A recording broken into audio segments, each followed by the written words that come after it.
Sende neçə yigit, neçə cavan var, Amidin qəlbində yaşayır onlar.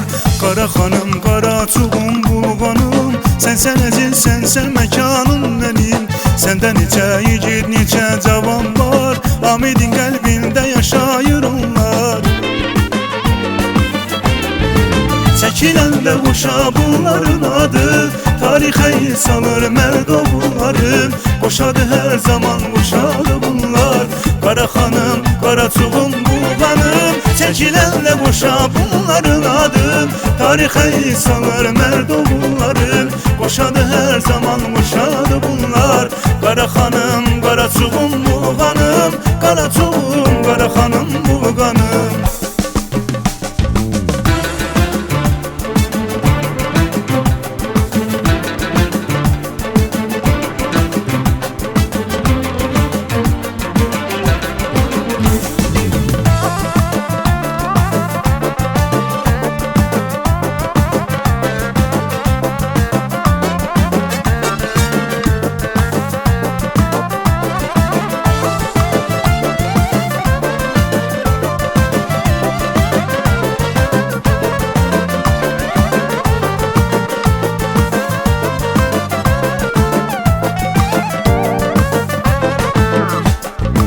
Hərəsinin ayrı-ayrı yeri var, məhəbbətdən alovlanan adı var. Gör nə gözəl səslənir qoşa bunlar, qara xanım, qara çuğum, bulğanım.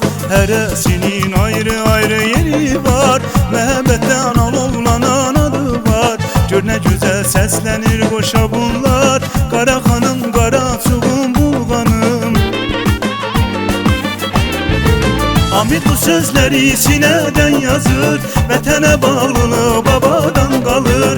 Yaşa səni, yaşa gözəl məkanım, qara çuğum, qara xanım, bulğanım. Amid bu sözləri sinədən yazır, vətənə bağlılığı babadan qalır. Yaşa səni, yaşa gözəl məkanım, qara çuğum, qara xanım, bulğanım. Amid bu sözləri sinədən yazır, vətənə bağlılığı babadan qalır. Yaşa səni, yaşa gözəl məkanım, qara çuğum, qara xanım, bulğanım. Amid bu sözləri sinədən yazır, vətənə bağlılıq babadan qalır. Yaşa səni, yaşa gözəl məkanım, qara çuğum, qara xanım, bulğanım. Qara çuğum, qara xanım, bulğanım.